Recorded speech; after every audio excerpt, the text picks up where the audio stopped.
Un encuentro con su palabra, porque secase la hierba, marchitase la flor, mas la palabra de Dios permanece para siempre. Con ustedes, el doctor José Ricardo Arias Quintero.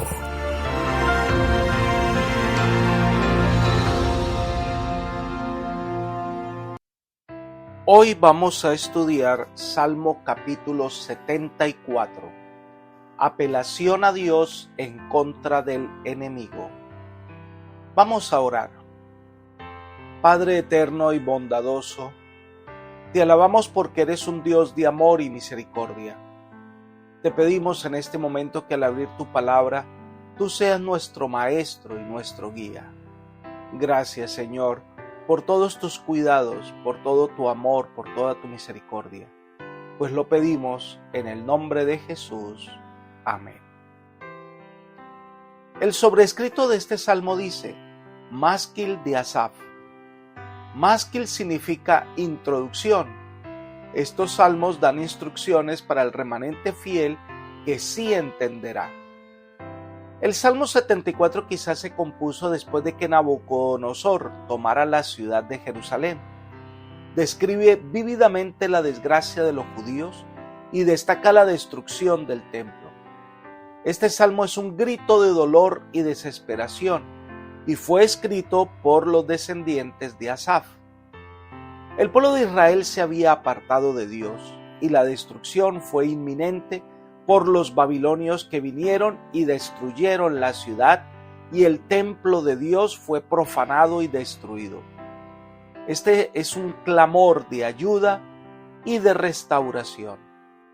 Este salmo fue entonado por los valientes valdenses y otros pueblos fieles a Dios en la Edad Media, cuando ellos tuvieron que huir por la persecución o cuando regresaron a sus pueblos destruidos.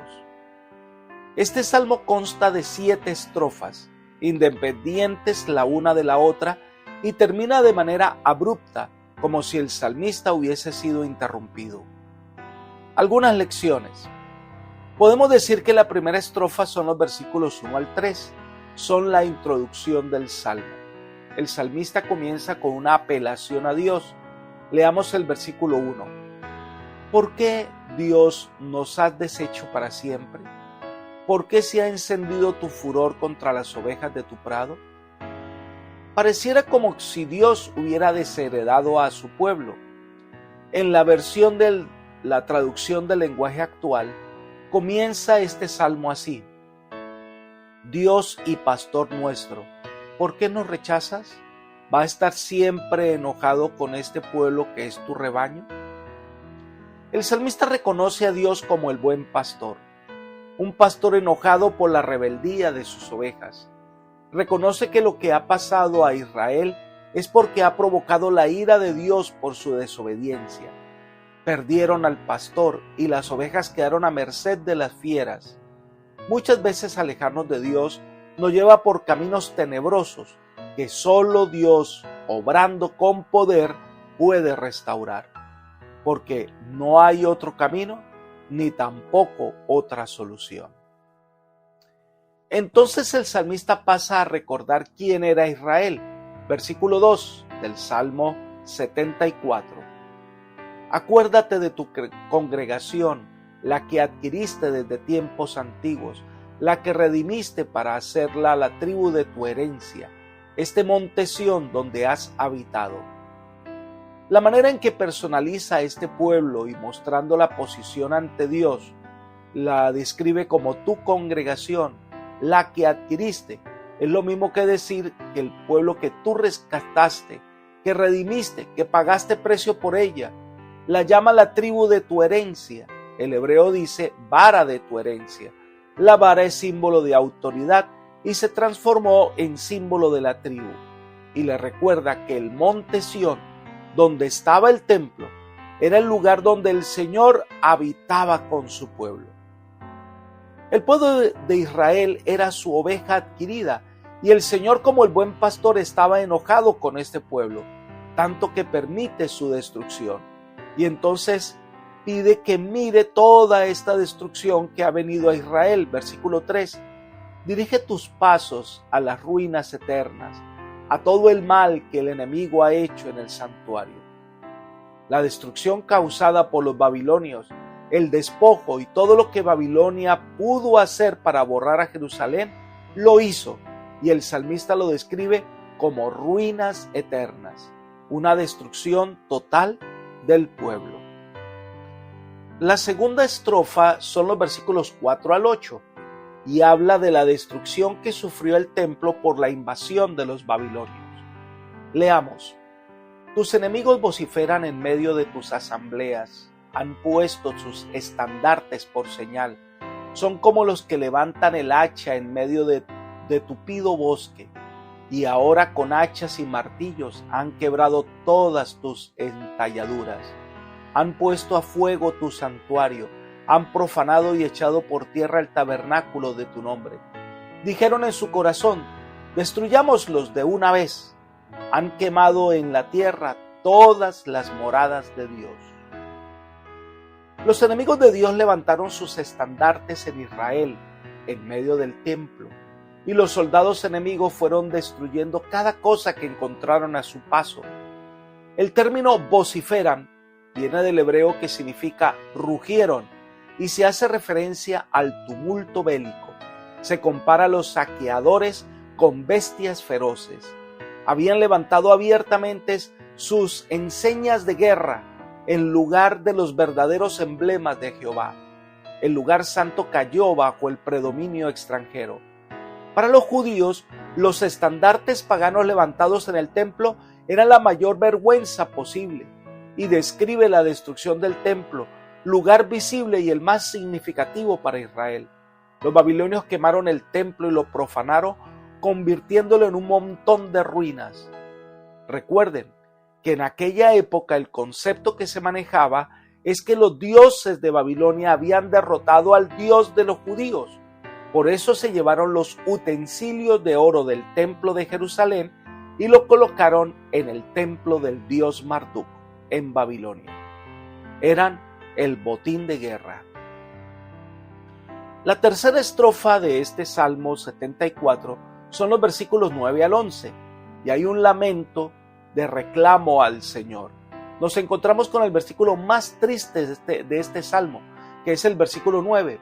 Dice: no vemos ya nuestras señales, no hay más profeta, no hay entre nosotros quien sepa hasta cuándo. En su corazón y en lo más profundo de su ser, el dolor es causado por no tener profeta o maestro que les indique lo que deben hacer o hasta cuándo durará tal situación. Para el salmista, este drama no es para siempre. El Señor restaurará y por eso clama al Señor. El salmista pregunta sobre la certidumbre del futuro. Versículo 10. ¿Hasta cuándo, Dios, nos insultará el angustiado? ¿Ha de blasfemar el enemigo perpetuamente contra tu nombre? En otras palabras, ¿cuánto tiempo durará este dolor? ¿Cuánto tiempo tu pueblo será humillado?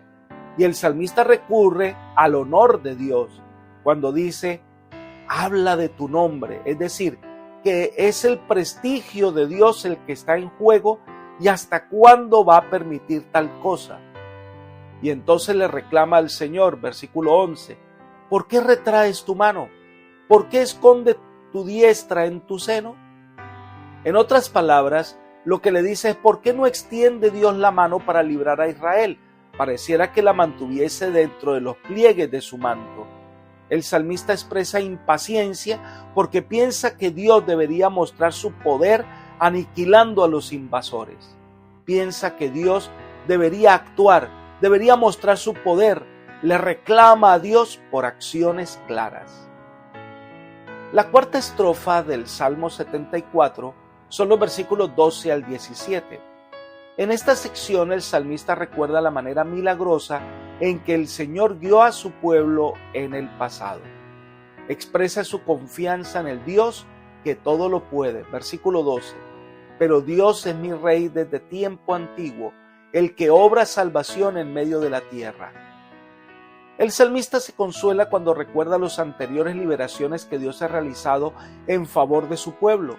El recordar lo pasado da consuelo en el presente y esperanza para el futuro. Cuando él dice mi Rey, El profeta está seguro que Dios todavía gobierna. No entiende lo que pasa, pero Dios es el gobernante supremo. Entonces pasa a describir los milagros que Dios hizo guiando a su pueblo en los versículos 13 al 15. Leamos. Dividiste el mar con tu poder, quebraste en las aguas cabezas de monstruos, aplastaste las cabezas del Leviatán y lo diste por comida a los habitantes del desierto. Abriste la fuente y el río secaste, ríos impetuosos. Lo primero que recuerda es cuando dividió Dios el mar Rojo y destruyó los monstruos de las aguas. Y de esta manera describe la destrucción del ejército egipcio. El Leviatán, en ese caso, representa el poderío de Egipto.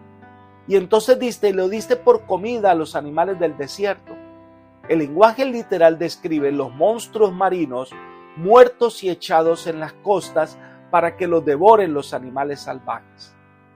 También recuerda el incidente cuando Moisés en el desierto pudo hacer que saliera agua de una peña por orden del Dios eterno. E incluso menciona el cruce por el río Jordán. Es interesante, en una situación tan adversa como la que vive el salmista, al ver la destrucción de Jerusalén, confiesa su confianza en el Señor por todo lo que hizo en el pasado en favor de su pueblo. Sabe entonces de la lucha y de la incertidumbre, y entonces nos invita a mirar atrás y ver la manera en que Dios ha guiado a su pueblo en el pasado. Eso fortalecerá nuestra fe en el futuro. Elena de White comenta lo siguiente: al recapacitar en nuestra historia pasada, habiendo recorrido cada paso de su progreso hasta nuestra situación actual, puedo decir, alabemos a Dios. Mientras contemplo lo que el Señor ha hecho, me siento llena de asombro y confianza en Cristo como nuestro caudillo. No tenemos nada que temer del futuro, excepto que olvidemos la manera en que el Señor nos ha conducido y sus enseñanzas en nuestra historia pasada. Consejos para la Iglesia, página 654. Mirar la obra de Dios llena nuestra vida de esperanza. Y el salmista no solo habla de lo que Dios hizo en Israel, sino que llama a confiar a Dios al ver sus obras portentosas en la naturaleza. Leamos los versículos 16 y 17. Tuyo es el día, tuya también es la noche. Tú estableciste la luna y el sol, tú fijaste todos los términos de la tierra, el verano y el invierno, tú los formaste. La visión se amplía. Cada día se manifiesta el poder de Dios en la naturaleza. Este mundo existe por la poderosa intervención divina, de tal manera que confiará en que el Señor librará a su pueblo. La quinta estrofa son los versículos 18 y 19, y dice: acuérdate de esto, que el enemigo ha enfrentado a Jehová y un pueblo insensato ha blasfemado contra tu nombre. No entregues a las fieras el alma de tu tórtola. No olvides para siempre la vida de tus pobres. El salmista reclama a Dios que la caída de Jerusalén es un abierto desafío a la autoridad divina. Al atacar el rebaño de Dios, al atacar al pueblo de Dios, a quien compara como una tórtola, un lenguaje tierno y sumiso, lo que ha hecho Babilonia es afrentar el carácter de Dios. Es mucho más que la caída de un pueblo, es una guerra cósmica. La sexta estrofa son los versículos 20 y 21. El salmista dice: mira al pacto, porque los lugares tenebrosos de la tierra están llenos de habitantes de violencia. No vuelva avergonzado el abatido, el afligido y el menesteroso alabarán tu nombre. El salmista pide al Señor que no se olvide del pacto que ha hecho con Israel y que no se olvide el pueblo para siempre, que renueve ese pacto en el futuro con su nación. Entonces llegamos a la última estrofa. El salmista termina aquí de manera abrupta, como si hubiese sido interrumpido. Pero hay algunas cosas interesantes. Leamos el versículo 22. Levántate, Dios, aboga tu causa, acuérdate de cómo el insensato te insulta cada día. El salmista le pide a Dios acción, porque lo que está en juego es el honor divino. Todo lo que sufre el pueblo de Dios, lo sufre él también. Haríamos bien en reconocer que siendo diminutos ante la presencia del Dios, debemos conocer los propósitos finales de Dios y para cumplir la voluntad divina debemos dejarnos usar como instrumentos en sus manos. Y entonces termina pidiendo a Dios que los enemigos del pueblo puedan recibir su justa retribución. Leamos el versículo 23. No olvides los gritos de tus enemigos. Sube sin cesar el alboroto de los que se levantan contra ti. Sin duda se refiere a los enemigos que, prefiriendo fuertes gritos de guerra, invaden la ciudad de Jerusalén. Levantarse contra el pueblo de Dios es levantarse contra Dios mismo. Los que se oponen a los propósitos divinos y trabajan contra sus dirigentes escogidos muchas veces se engañan a sí mismos al creer que su proceder no preocupa a Dios. Este salmo termina en forma casi abrupta, como si el autor hubiera sido detenido en medio de su descripción de las crecientes depredaciones que los enemigos hacían en el país. Apreciado amigo y hermano, cuando las cosas han salido mal y nuestras decisiones nos han llevado por caminos escabrosos y el mal parece vencernos, es en medio de la confusión y el abatimiento en que encontramos esperanza. Levanta tu mirada, busca al Señor de corazón y nuestro Dios de amor y compasión vendrá en nuestra ayuda. Dios tiene la solución a cada uno de nuestros problemas. Mira, cuando las cosas parecen no tener solución, si le permitimos a Dios obrar, Él es capaz de restaurar y traer vida. Milagrosamente sabemos que Israel se levantará de las cenizas por la poderosa intervención divina. Dios levantará nuevamente a esta nación. Ellos volverán a Jerusalén, volverán a ser la tierra deseable. Esto nos indica que no hay problema que Dios no pueda resolver. Dale la oportunidad a que Dios intervenga en tu vida.